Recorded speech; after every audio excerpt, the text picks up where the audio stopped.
നീലിമേ,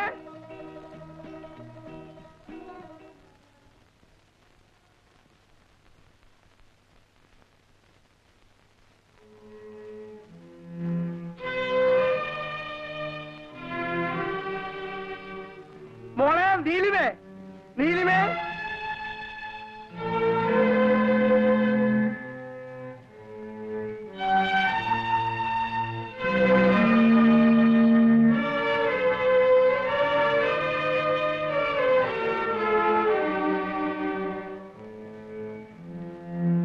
മോളെ, പെട്ടിയിൽ കുറെ സ്ഥലം ബാക്കി വെച്ചേക്കണം. അച്ഛൻ കുറെ സ്വീറ്റ്സ് ഓർഡർ ചെയ്തിട്ടുണ്ട്. അടുത്ത വെക്കേഷൻ വരെ കഴിക്കാനുള്ള സ്വീറ്റ്സ് ഉണ്ട്. സൂക്ഷിച്ചു വയ്ക്കുമോ അതോ ഫ്രണ്ട്സിന് വാരി വാരി കൊടുക്കുമോ? പെട്ടിയ സ്ഥലം കാണില്ല. അയ്യോ, അച്ഛൻ പിന്നെ സ്വീറ്റ്സ് എല്ലാം എന്ത് ചെയ്യും? എനിക്കറിയില്ല.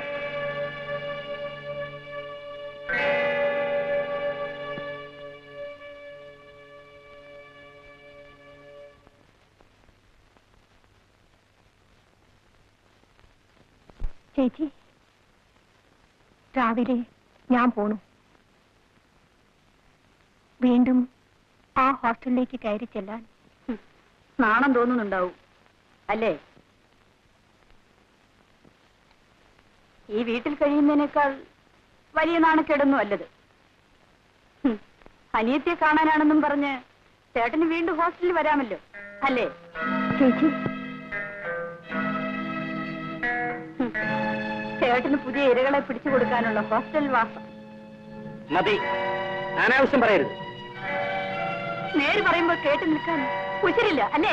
ശബ്ദിക്കരുത്, പേടിപ്പിക്കണം. ഒന്ന് പോ ചേട്ടാ.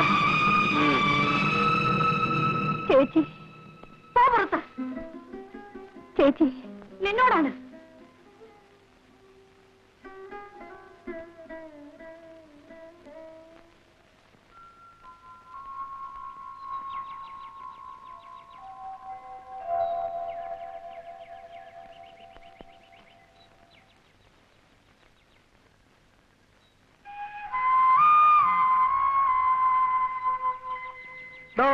കുട്ടിയുടെ പെട്ടിയും കിടക്കേക്ക് വെച്ചിട്ടുണ്ടോ?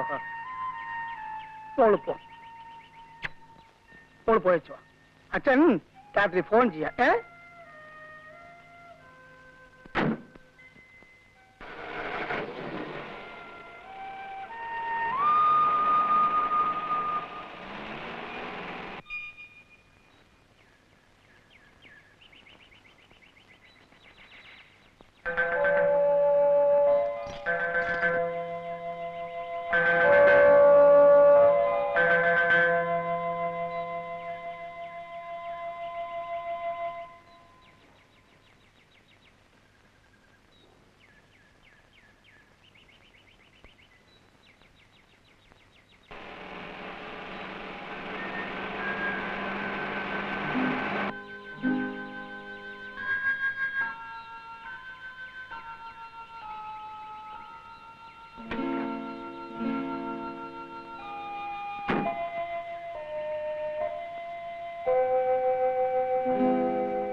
എന്താ കാരണമെന്ന് ചോദിച്ചാൽ എനിക്കറിയാൻ പാടില്ല. ആ മനുഷ്യൻ ഈ വീട്ടിൽ നിന്ന് ആഹാരം കഴിച്ചിട്ട് എത്രയോ കൊല്ലങ്ങളായി. ഏത് ഹോട്ടലിൽ നിന്നാണ് ആഹാരം കൊണ്ടുവരുന്നെന്ന് അദ്ദേഹത്തിന് മാത്രമേ അറിയാവൂ. പിന്നെ ആ ഡ്രൈവർക്കും. അയാൾക്ക് ഇവിടെ വെക്കുന്ന ചോറിൽ വിശ്വാസമില്ലേ? ഉണ്ടാവില്ല. ആരെങ്കിലും വിഷം കലർത്തുമെന്നാണോ? ആയിരിക്കാം. ആര്? എനിക്കറിയാൻ പാടില്ല. എന്നാൽ എനിക്കറിയാം. അയാൾ ഭയപ്പെടുന്നത് പ്രഭുവിനെയാണ്. നിങ്ങളും. നിങ്ങൾ രണ്ടാളും കൂടി ചേർന്നല്ലേ ആ മനുഷ്യനെ നശിപ്പിച്ചത്? അല്ല, നിങ്ങൾ അതിന് കൂട്ടുനിന്നു. ഇല്ല, ഞാനിതിനെ എതിർത്തിട്ടേ ഉള്ളൂ. പക്ഷേ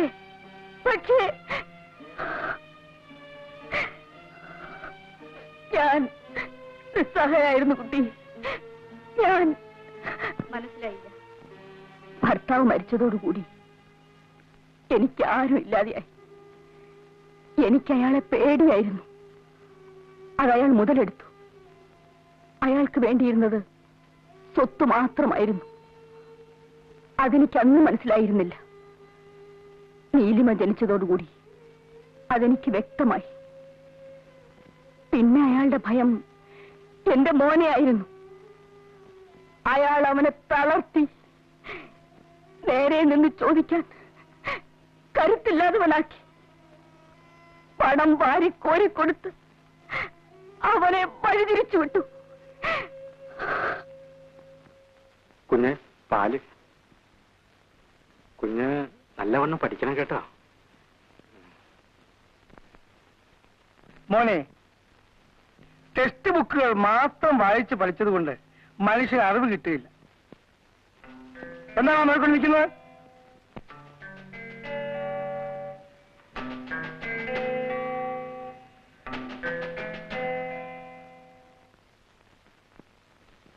അങ്ങനെ എന്താടാ? ഈ കുഞ്ഞിനെയും നശിപ്പിക്കണം.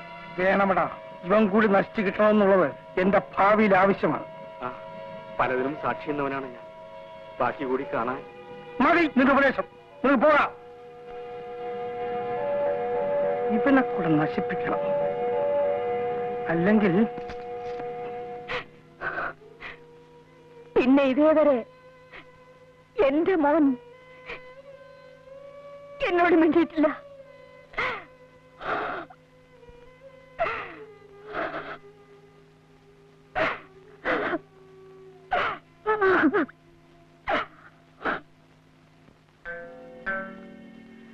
അന്നേ പിന്നെ ഇന്നേ തീയതി വരെ ടാക്സി ഇറക്കിയിട്ടില്ല. പിള്ളേരും കെട്ടിയോളും പട്ടിണിയും. നീ ധൈര്യമായി ടാക്സി ഇറക്കണം. അയ്യോ, പിടിച്ചാലോ? എല്ലാം ഒന്ന് പറഞ്ഞു കൊടുത്തേ കെട്ടണോ?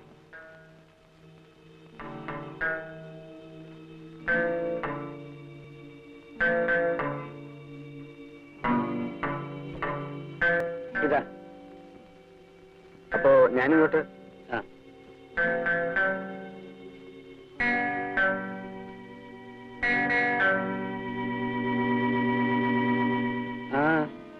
എന്താ? ഒന്നുമില്ല. എവിടെയൊക്കെയുള്ള വേശികള് അബോർഷൻ ചെയ്ത് മരിക്കുന്നു. എവിടെയൊക്കെയുള്ള ടാക്സി ഡ്രൈവർമാര് അതും ഇതും പറഞ്ഞ് ബ്ലാക്ക്മെയിൽ ചെയ്ത് പണം ഉണ്ടാക്കുന്നു. ലോകത്തെ കിടുകിട വിറപ്പിക്കുന്ന എന്റെ ഭർത്താവ് ഒരു ടാക്സിക്കാരന്റെ മുൻപിൽ ആലില പോലെ നിന്ന് വിറയ്ക്കുന്നു. എനിക്കിതൊക്കെ കാണും.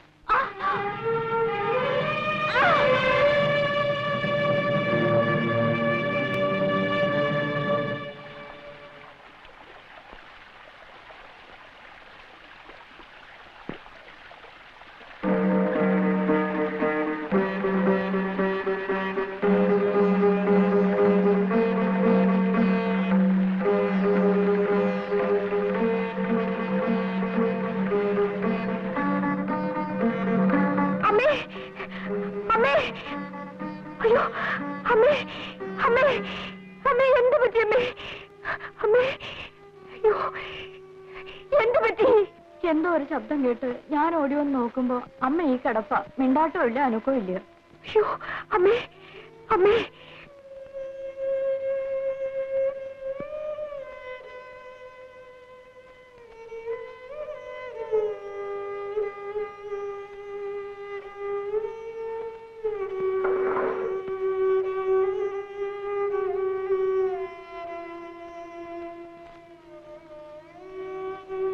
ഭേദാപ്പോ ഇനി മരുന്ന് കഴിക്കുന്നുണ്ട്, ആയുർവേദ ചികിത്സയുണ്ട്.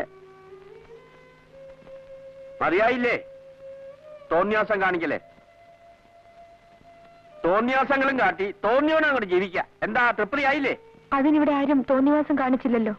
ഇല്ലേ? പിന്നെ കിടക്കണ എന്താ? അത് നിന്റെ തോന്നിയാസങ്ങളുടെ ഫലം തന്നെ. അത് ഈശ്വരന്റെ തോന്നിവാസങ്ങളുടെ ഫലവാ.